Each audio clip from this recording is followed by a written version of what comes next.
Hello everybody, hope you're doing well, and today we're going to be reading from this journal called Touchstone, and it is part of the Druidry course that I've mentioned in previous videos.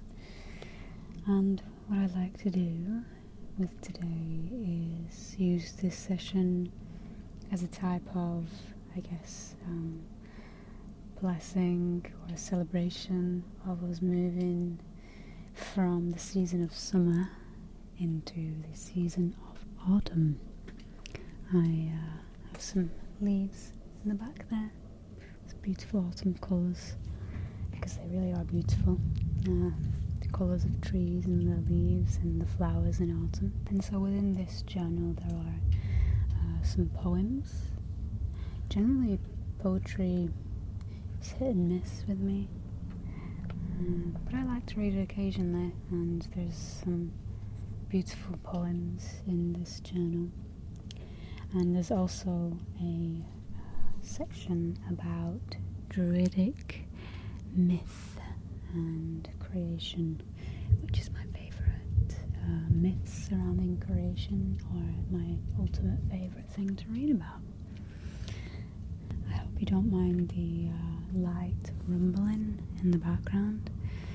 It just started to thunderstorm here, and I thought, what better thing to do than read to you in a thunderstorm. So that is some added sound effects, added extra sound effects though, so I hope you find it relaxing. So here we have Stonehenge Sunrise 2018. It's not the best picture in the world because it's black and white, but Stonehenge is somewhere I've never been, and it is of course from my home country, England, but it's down south, and I've always wanted to go, so one day I hope to check it out.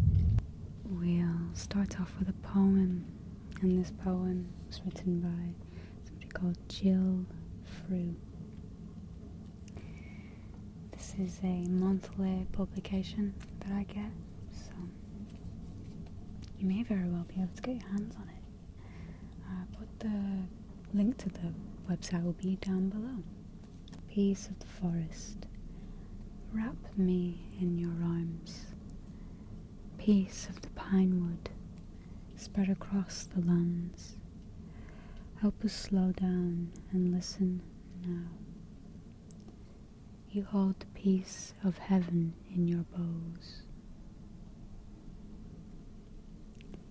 Elders of the oak wood, teach us your strong truths, simple but profound from the source above, to stand tall and love whatever comes. You hold the truths of heaven in your trunks. Apple trees ancient across the misty lands, raise up the goddess so we can take her hand and nurture her body, earth. You hold her sacred. You hold her sacred wisdom in your roots. Groves of the planet, united you stand. Help us become now one family of man, to sit again at one hearth fire. You hold the strength of heaven in your groves. O gentle spirits, awaken my light child. Help unfurl her wings so she can learn to fly. The one who died so deep inside, you hold the love of heaven in your hearts. I thought that one was really beautiful. With poetry, I think it does require that one really takes time to introspect and think about the meaning of the words along each verse. So let's read a little bit of Druidic creation myth. Druidic creation myth. We're reading it together. I only started reading it before, and then I decided I wanted to read it with you.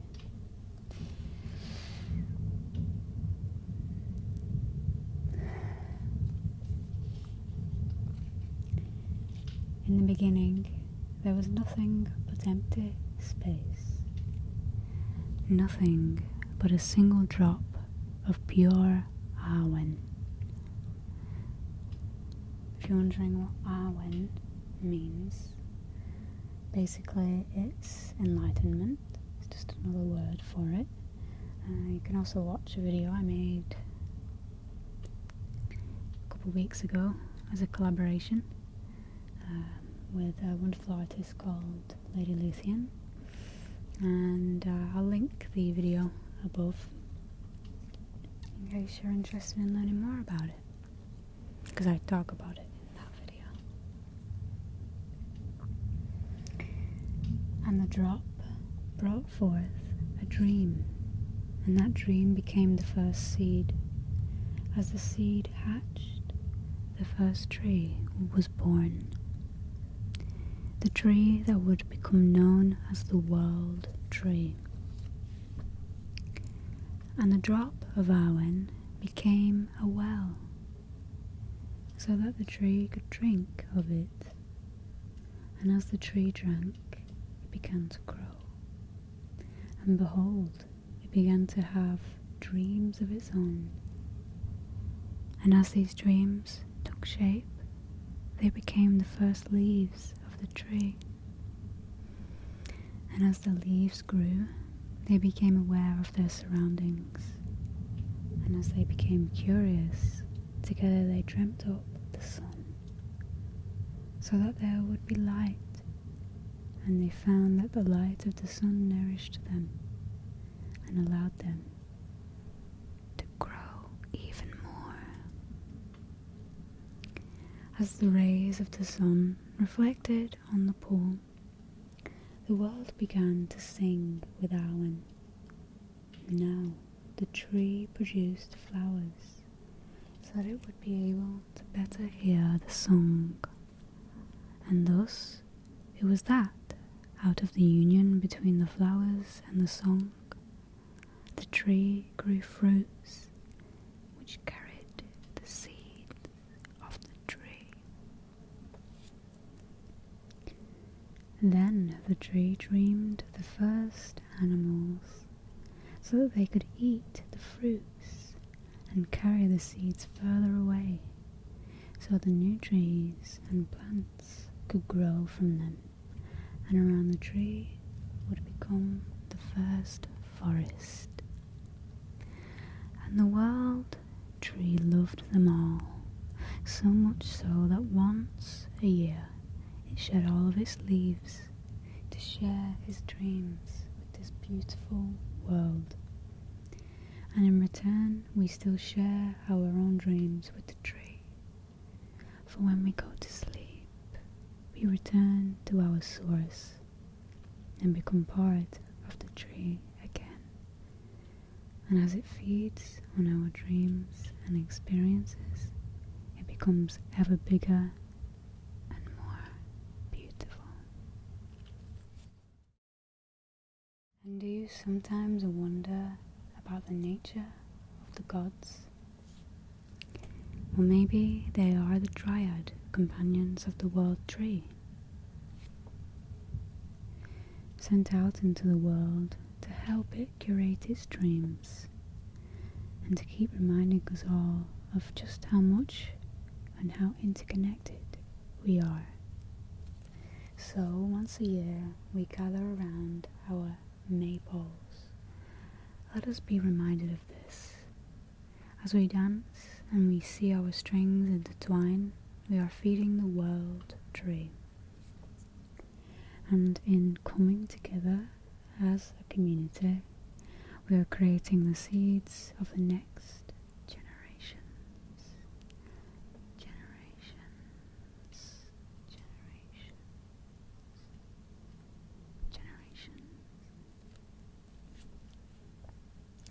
Together, let us dream a more beautiful world for all of us, whether we are human, animal, plant, or tree. Together, we are the world tree. Together, we are the world tree. I like that. May we dream of love and share the beauty of diversity. Sometimes our pain comes from overthinking, spending energy thinking up hypothetical scenarios that are likely to never happen. This comes from a fundamental choice to take these superficial thoughts seriously, to give them value. The other choice would be to continuously acknowledge, or consciously acknowledge, that there are far more serious truths all around us that we take for granted. Wonderful, inspiring truths that make our hypothetical, hyperbolic thoughts seem insignificant. For example, the truth that we are caught between two or more realities all the time. When we take a walk by the ocean, or in the woods, or any other place that Mother Earth dominates, we are enveloped in the fractal reality that is nature. Everything is driven by patterns that repeat on both infinitely smaller and larger scales. Everything is woven together, intricately interlocked, intricately interlocked. Distance and time all become relative to what part of nature you are viewing. When we walk into the office, the store, shop, or any other civilized place, we enter a reality that is not eternal. We enter a reality that was created from the imaginations of millions of humans. We enter into places governed by rules based on the human interpretations of reality and morality. We become burdened by our own thoughts and fears of being judged or controlled by this manufactured reality called civilization. Thus, overthinking can be seen as a disease that stems from overexposure to civilization. Civilization can be seen as a part of the realm of the element air. Due to its existence of being created and planned out by human thought and logic. Becoming too heavily enveloped in matters of civilization is just like becoming too heavily enveloped in our own thoughts. But on a collective level, this is one reason why it is so important to ground oneself with the element of earth, to spend time with nature in natural settings. Our mental energy changes and our minds can become as still as a rock amidst the grass, amidst. We balance air with earth. The development of civilization has occurred as a result of human perseverance. Since perseverance is an earth quality, the generalizations that I made about civilization being part of the realm of air would not be set in stone. As with most things, it is a blend of all the elements. As civilization progresses, as technology progresses, more and more of our communications are transmitted through the air on electromagnetic waves. We even call our online databases clouds, which I find amusing when put in context of what we are trained in Druidry. The serendipity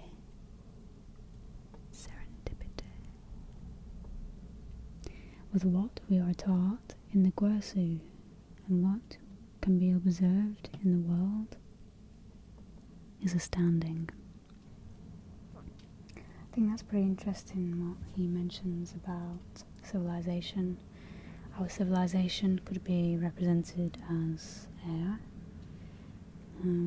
I first became familiar with the idea or connotation that elements embody their own personality. Air happens to be that of intellect and I guess you could say illusion. Thoughts that trail away. Earth, of course, is very grounding, is very stable, and it's really cool because I've been watching the last Airbender, Avatar, the kids series on, well, you can find it all over the show. It's quite old now, and he's an airbender, but I find Earth to be one of my favourites because in that show, firebenders are seen as the most dangerous. I can see how that's the case, being a Leo myself. Fire, when there's too much of it, can be addictive. And so fire represents passion, desire, also strength. Represents many things, but the Earth has resonated with me the most, I would say. I'm going to read one last poem to you, and this will be hopefully sending you into a nice, relaxing space.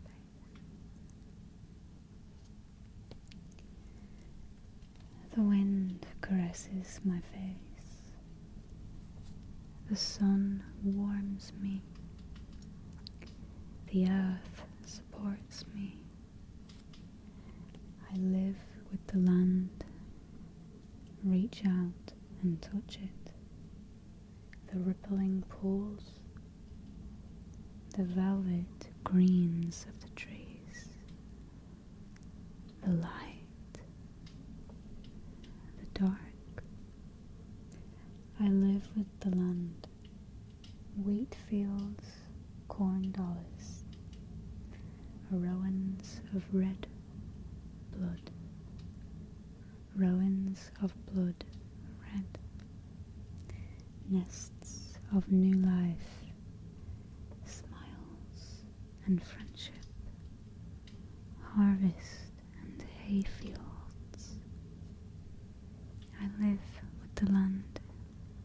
Let's live with the land together. Stand still. Breathe.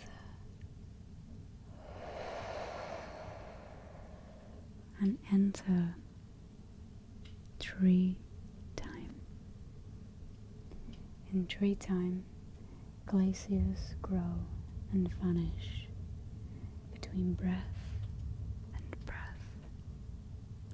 Tree time is the great quiet circle of sky and earth and all the waters changing, unchanged, the falling again and again of a raindrop on leaf, each time different and yet always the same. In tree time, the heart remembers the practice of the oak, grows roots and leaf buds, drinks the wisdom of the dark earths, and dances in the realm of air. Soon enough, the clocks come marching, waving their shouting to do, to do, to do. You cannot hear them, for in your ears the breath of the oak is rushing, and your heart drums in the deep, quiet earth to the rhythm of the hidden sun. Stand still. Stand still and breathe.